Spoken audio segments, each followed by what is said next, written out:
மூளையை தின்னும் அமீபா இயற்கை நோயா செயற்கை நோயாங்கிறத பற்றி நம்ம பார்க்க போகிறோம்.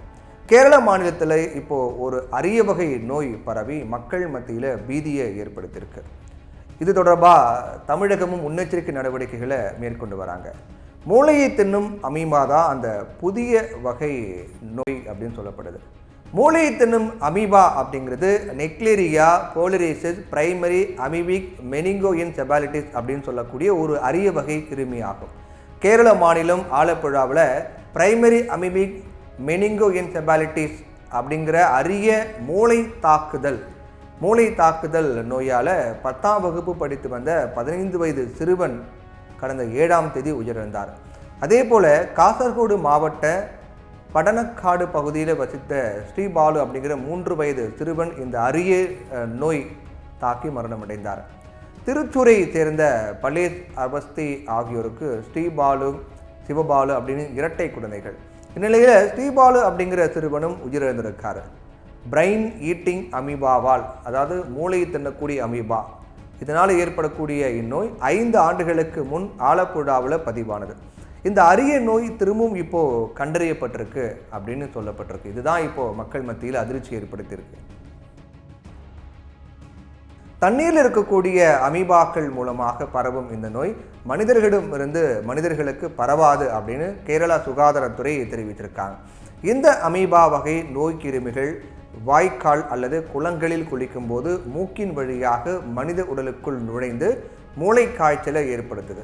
மூளைக்கு செல்லக்கூடிய அமீபா மூளையின் திசுக்களை அழித்து மூளை வீக்கத்தை ஏற்படுத்தும்.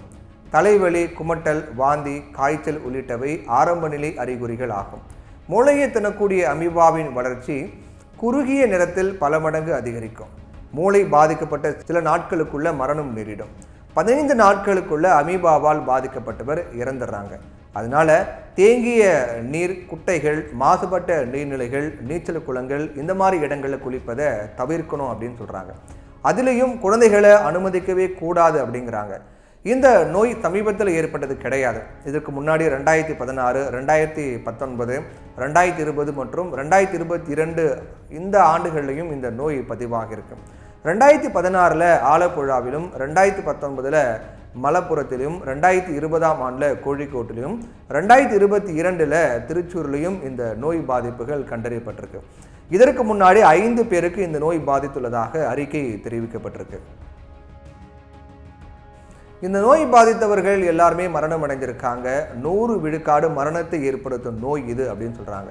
ரொம்ப அரிதாக 10,000 பேரில் ஒருவருக்கு இந்த நோய் பாதிப்பு ஏற்படுகிறது அப்படிங்கிறாங்க மருத்துவர்கள். அதனால் இத்தகைய அமீபாக்களை அழிக்கும் மருந்துகளை, அதே நேரத்தில் பக்க விளைவுகள் இல்லாத மருந்துகளை கண்டுபிடித்து நீர்நிலைகளில் அதை பயன்படுத்துவதே இதை தடுக்கக்கூடிய வழியாக இருக்க முடியும்.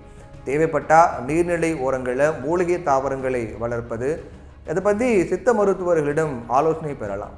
நவீன உலகில் மக்களை வாட்டும் நோய்கள் விதவிதமாக கண்டுபிடிக்கப்பட்டு வருது. எத்தனையோ நோய்கள் கடந்த காலங்களில் இருந்த போதிலும் அதை மருத்துவ ரீதியாக கண்டுபிடிக்கும் முறையோ அல்லது சிகிச்சை முறையோ மக்கள் அறிந்திருக்கல அப்படிங்கிறதா உண்மை. உதாரணமாக புற்றுநோய்க்கு ஏதேதோ பெயர்களை சூட்டி அதற்கு தோஷம் அப்படின்லாம் பெயர் சூட்டியிருக்காங்க. ஆனால் சிகிச்சை முறை தெரியாததால் மக்கள் மடிந்தது தான் மிச்சம். இந்த நிலையில் புற்றுநோய் என்பதை நவீன மருத்துவம் கண்டுபிடித்து சிகிச்சை முறையும் கண்டுபிடிக்கிறதால அது புற்றுநோய் அப்படின்னு அறிந்து சிகிச்சை பெற்று வருவதால் பலியானோர் எண்ணிக்கை கம்மியாகிக்கிட்டே வருது. இந்நிலையில் செயற்கையாகவும் கிருமிகளை உருவாக்கும் சதி வேலைகளும் அரங்கேறுது அப்படிங்கிறது மறுக்க முடியாது. அதனால் புதுசாக கண்டுபிடிக்கப்படும் நோய்களில் இயற்கையாக உருவானவை எது, செயற்கையாக உருவானவை எது அப்படின்னு கண்டுபிடிக்கிறதே பெரிய சிக்கலாக இருக்குது.